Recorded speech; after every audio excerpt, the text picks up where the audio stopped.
My name is Vie, and I am the author of Memoirs of a Forgotten Child.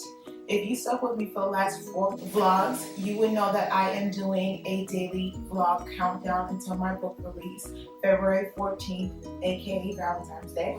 This vlog, I'll be discussing how Memoirs of a Forgotten Child is broken up. Let's get to it! A small child is the front cover. So this is the PDF file, I believe.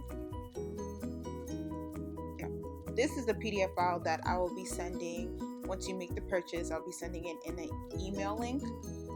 And just so I can maneuver quicker, I'm just going to give you the Word document and show you it on that version, but it's initially the same. This is just PDF and this one is Word, and I could just maneuver through it faster. Once again, that is the screen, the gray cover of the book.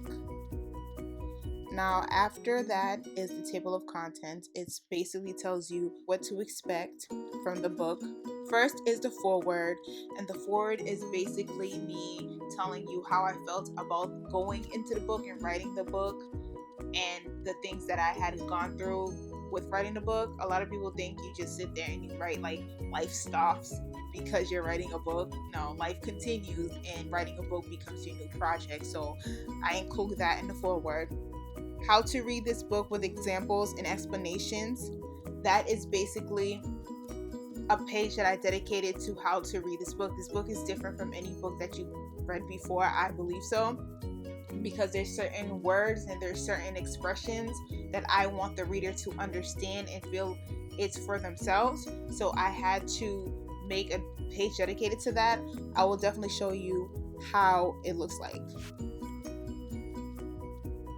So sentences in this format are my thoughts, and that is Comic Sans. That is the format that I chose to basically encapsulate my thoughts, so you understand what's going on, let's say in a dialogue, what's going on in the background, but you understand what's going on in my thoughts. I wanted you to have the first, second, and third person experience. Sentences with parentheses and the question mark inside are sarcastic or I'm generally confused. I couldn't find a punctuation mark for it. I read online that for sarcasm, if you're really trying to incorporate sarcasm into your writing and you want the reader to understand the sarcasm, it's the upside down question mark, but I couldn't find it, so I improvised.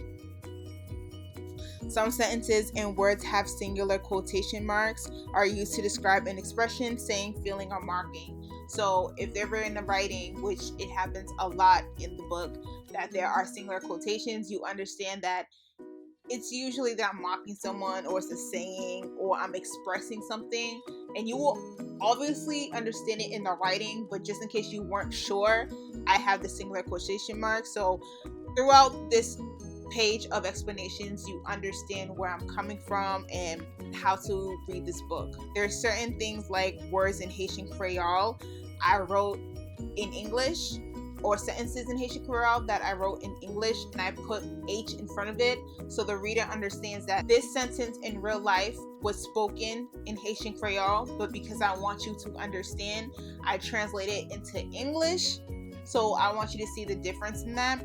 And there are certain words that I didn't translate, so I gave you a link to a website that translates English into Haitian Creole if you're interested. There are 2 things I want the reader to understand: that bold words are meant to be read as aggression. Capital words are meant to be read as bold. Those are 2 different things, at least to me.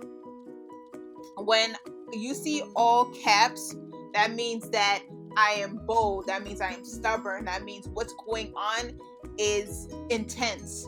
I want you to understand that when it's bold, it's intense. It doesn't necessarily mean aggression, it doesn't necessarily mean anger, it doesn't necessarily mean someone's going to fight, but it's a very tense scene. And words that are bold is aggression, that's anger, that's negativity, that's all these emotions. So I wanted the reader to understand the difference between the 2, and that is what's in How to Read This Book. Chapter 1. Chapter 1 is basically my parents and how they came to me.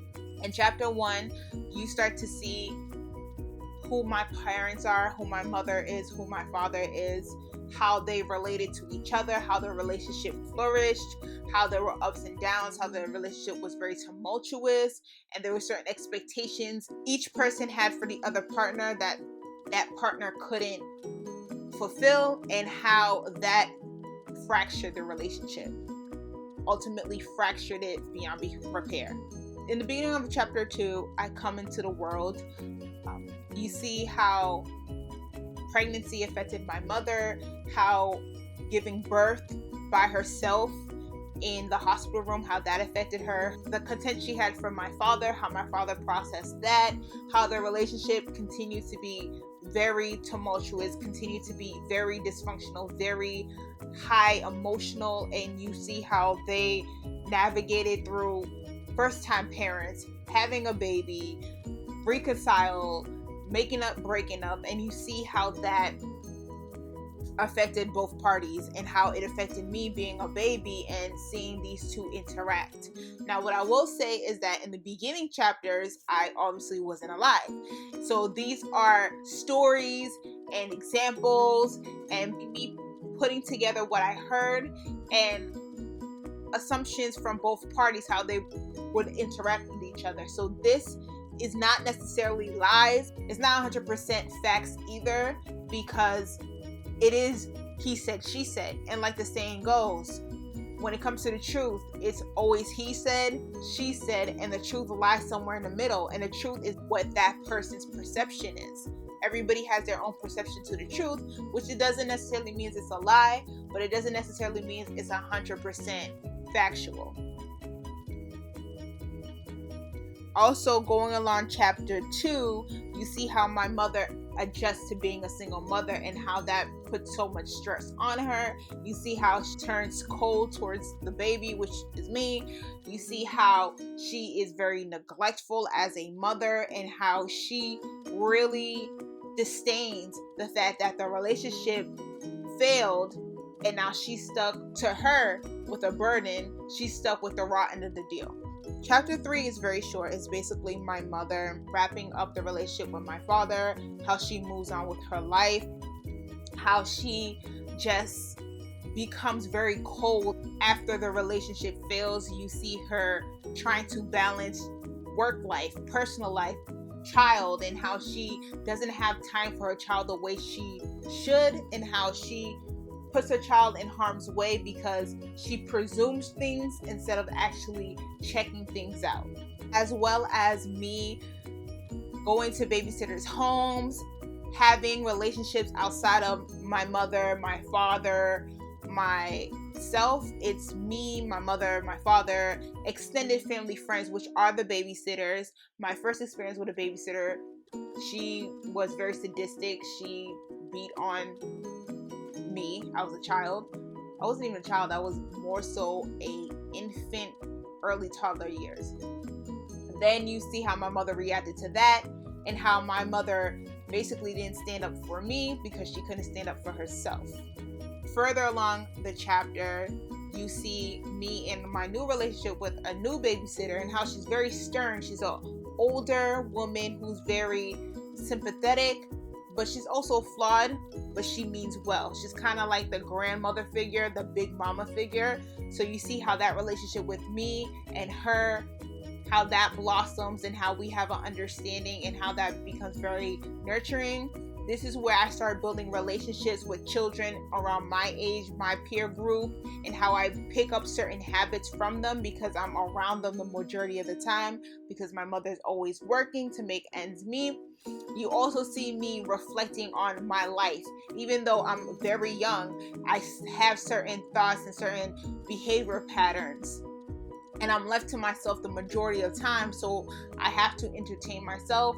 If the kids are not at the babysitter's home, or the babysitter, like I said, she's an elderly woman, she can't relate to a child, so I often am to myself, and that is, I believe, the beginning patterns of me being very antisocial. Chapter 4 is when I start forming a bond with my father, but it never actually connects. It's one of those hit or miss, and it often miss, but because he's my father and he's very authoritative and he's at that time when I was a child very scary looking to me. I felt like it was a forced decision to be around him.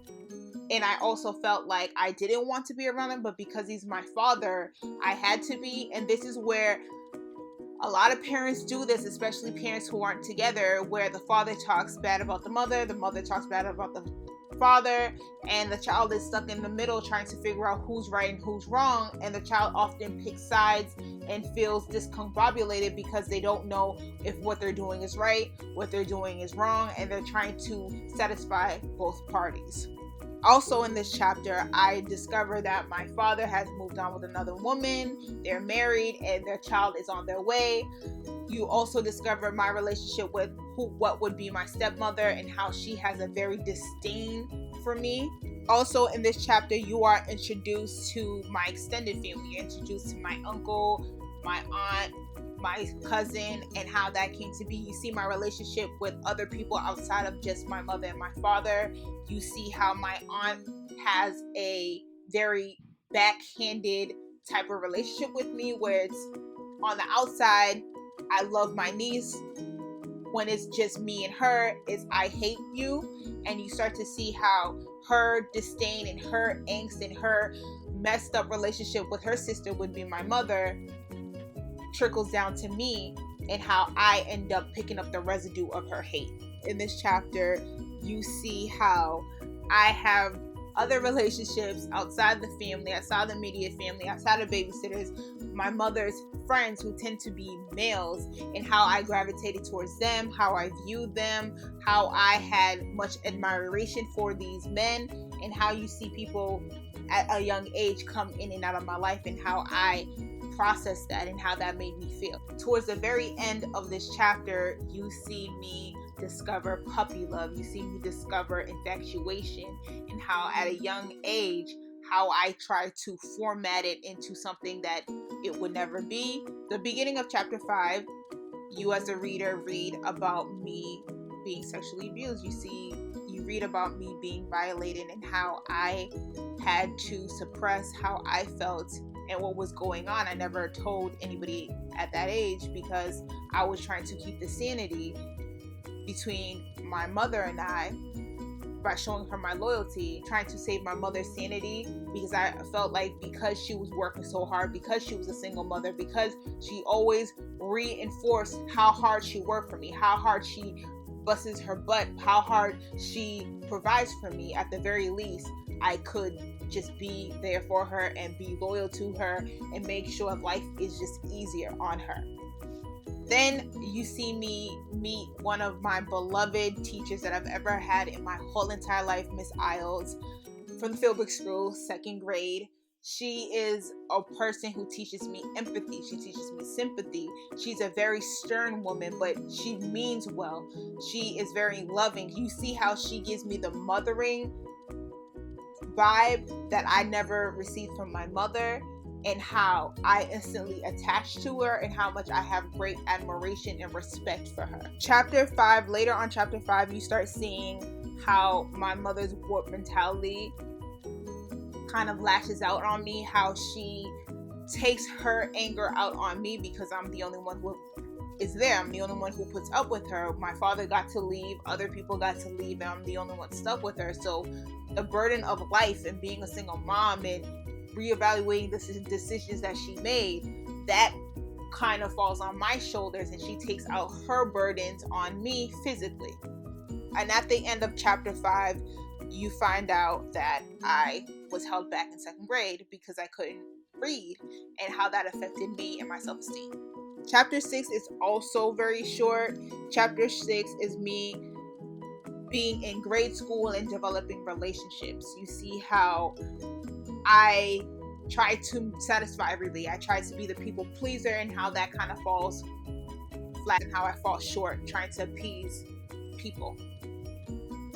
And at the end of chapter 6, you see that I moved out of Hyde Park, a place that I loved near and dear to me, and I moved to another city, Cambridge, and how that shaped me, how much of a shock that was to me, and how I had to adjust to that. Chapter 7 is me integrating into a new school system, me finding my place, me finding who I am in the circle of friends. You see me starting to blossom. I'm starting to bud. I'm starting to find my artistic abilities. You start seeing that, I'm a little bit more outgoing. You start seeing me happier as opposed to the chapters before. Chapter 8, I complete 3rd grade. And you also see my relationships with a certain core group of girls, how we intermingle. Girls will be girls and there will be cat fights, and how I manage to make peace and break bread with both parties. You start seeing how me and my father have a very strict, strained relationship, how we spend time together because that's what you're supposed to do, but we don't actually get to know each other. So it's basically the surface level relationship, and how I interpret it, and how I never grew a bond with my father and my father never grew a bond with me. So it was just something to do, because if you didn't, it would just look bad and you'd be frowned upon. Also in that chapter, towards the end, I had my first experience at camp, how I almost drowned at camp, how I discovered friendships, how I didn't like it in the beginning, but towards the end I liked it. And again, I get disappointed by my mother, who was supposed to support me and she didn't, and how I internalized it and tried to make sense of it. But I always had some type of animosity because she wasn't ever truly there for me. Chapter 9 starts with me being in the 3rd grade. Chapter 9 begins with me being in the 4th grade. I am feeling myself. I kind of figure out where I fit into the social scheme. You see me being very active, being very vocal. I'm kind of at the top of the hierarchy, but I still vibe with everybody. I'm very likable, very social, but again, there's different sides of me. There's different elements of me that I keep private to myself. How others perceive me. My mother is in the Jehovah's Witness religion, and how that affected me because I never really liked it, but because she's my mother, I'm with her, I had to go. And how I kind of had a Jekyll and Hyde type of relationship with other people. Some people knew me as this way, other people knew me at other ways, and no one truly knew me but me. And how I had to juggle all those personalities and all those lives. This chapter, specifically Cold World for a Nigger, that starts on 301. That is my first experience with being called a nigger or hearing the word nigger, and how that basically crushed my, what I call PBS kids world, where I thought everything was nice, everybody was friends with each other. Some people are mean, but that's just how it goes. I kind of get my toes wet with white supremacy and racism, and how that kind of shaved off my self-esteem, because my best friend at the time, she was a Brazilian white girl, and I couldn't come to her and say, another Portuguese kid, someone in your culture said this word, because I don't think she would have understood, even though she hung out with black girls and she could hold her own within the black circle, but I don't think she could have understood truly what it is to be black, because she wasn't. Also, towards the end of chapter 9, I have my first period, and how that freaked me out. I was not prepared for that. At the end of that chapter is when I'm going into 5th grade, but for the summer, I was sent to my aunt's house, which I didn't have a good relationship with my aunt. It still wasn't good, but I liked being in New York. I've always had a special love for New York, and you see how my relationship with her develops, progresses into a very hateful relationship on her side. You see how I interact with my baby cousin and how much love and affection I have for her. And also, during that summer, I was molested again. Chapter 10 is me going to a new school. How that came to be was the last chapter, which was 4th grade. My best friend, that Brazilian girl, her father pulled her out of the school and wanted her to go to another school because she was my best friend, and I had a very dependent relationship that she never knew.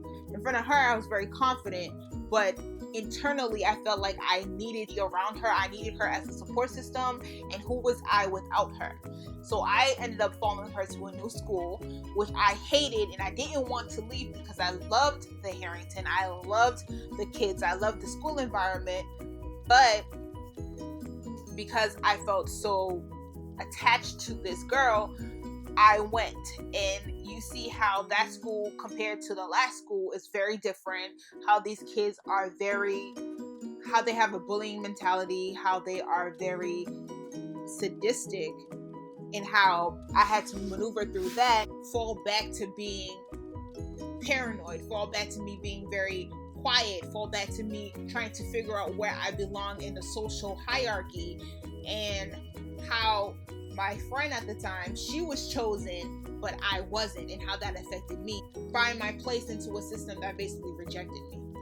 Chapter 11 is basically me in the school system, how classes were set up, how I didn't like certain things about classes, certain teachers. You start seeing how people have very different mentalities, and how people do scheme, how people do use their own personal causes for their own benefit. You start seeing how manipulative people are and certain characteristics. Also in 6th grade, you see that I had gotten a perm, and how that shaped my self-esteem and my beauty standards. You also see me going into a new clique of girls, and how that relationship again was tumultuous, collided with the relationship I had with my best friend, because I was trying to appease two sides of people who didn't like each other, but because I was caught in the middle, I was trying to referee two girls. In 6th grade, I get slapped again with white supremacy, this time with a teacher. Basically, to just keep it short, I did a project about writing a paper for whatever topic. I chose hip hop. I wrote a very thorough and researched paper, and my teacher was like, "Oh, you couldn't have written this." And I'm like, "Yeah, I wrote this. I spent my time. I can give you the sources. Like, I did this." He browsed through it and said, "No, you didn't do it, but I'll just give you a B." And that kind of made me say, F school, F this, I don't care. The school to prison pipeline, how that develops, it kind of turns me off to school, because I was already in a school that I didn't like, with kids I didn't like, with teachers I didn't like. But now when I do put effort, you're telling me that I couldn't do it.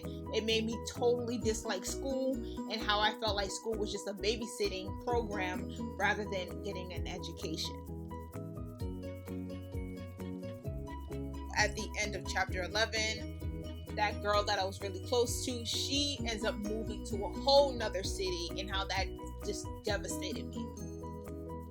And how I had to find myself within the school, outside of my best friend, being a lone wolf, and slowly integrating into a social group of girls who were not the best of girls. That's when I started trying to shape what is Black. Because at the time, I went to schools that had Black kids in them, but I never viewed them as Black kids, just my friends. When I went to the Baldwin, that's when I started seeing we're not just friends, we're Black. And what does Black mean? And at that time, Black was very stereotypical. Chapter 12, I am in 7th grade, and you can see that my personality has totally changed. I have a very love-hate relationship with these girls, how one minute we're friends, one minute we're not friends, very catty, very angry, very tumultuous, very paranoid, and a backstabbing situation. That's when I started getting into poetry and writing, starting to flex my creative muscles in the sense of words. You start seeing me having more antisocial aspects to myself, and how my thinking is becoming very dark. Also, you see me in the middle between my mother's relationship and my extended family. You start seeing how I, again, am caught in the middle trying to play peacekeeper, and I end up being the one who sacrifices herself for everybody else's happiness. Chapter 13 8th grade wraps up, how I passed 8th grade, and how that's just such a relief. Not because I passed the grade, but I passed the school with all the animosity, with all the negativity, with all the paranoia, with all the hype, with all the backstabbing, with all the negativity in this school. I am now off to do bigger and better things, which is high school. And you see how I process what my new identity is, not just a girl, not just coming from the school, not just being black, but who am I as an individual. That's the summer where, you know, girls start getting into boys and boys start getting into girls, and puppy love kind of develops, and I'm just there. I'm not too hyped on trying to find a boyfriend like everybody else is. I'm just trying to find my sanity. And that's when relationship starts to fizzle. You know, that whole best friends forever, you start to see that dissipate, and you start to see who your real friends are and who you want to be in life. So that is the end of the meat of the book. Then comes special acknowledgments, where I give much respect to the people who have helped me along the way, not necessarily with ideas, but with encouragement, with formatting, editing, just anybody who really took the time to motivate me to get this book done, and people who came into my life who meant well and who have left and shaped me to be a better person. So I give them much kudos, much respect, much accolades in this special acknowledgments. And final thoughts are how I felt about the book, what I had gone through writing the book, and also a special shout out to this generation, this young generation, this generation who's gone through things, people who have buried secrets, people who had gone through severe trauma. I give them final thoughts as to, like, life is what you make of it. No matter what you go through, no matter how many ups and downs that you face, no matter the adversities, you can always be better than what you were tomorrow. So that is what Memoirs of a Forgotten Child is, the synopsis of it. So that is what's in Memoirs of a Forgotten Child. Hopefully that interests you. Hopefully that answers any questions that you might have had about the book. I tried to give you a good synopsis of it, but it's a book that you would have to read to really understand. And I want you to know where I was coming from. I don't want to just say, hey, I wrote a book, go get it. I want you to actually be like, I'm interested. I want to know how she maneuvered through things. I want to know how she processed things. I want to know, like, how was life living in Massachusetts? Like, I want you to really get in touch, really be in my shoes. So hopefully that helps. Like I said, I am doing a daily vlog countdown. This is vlog number 5 for my daily countdown. My book will be coming out February 14th, Valentine's Day. Be blessed, and see you on the next vlog.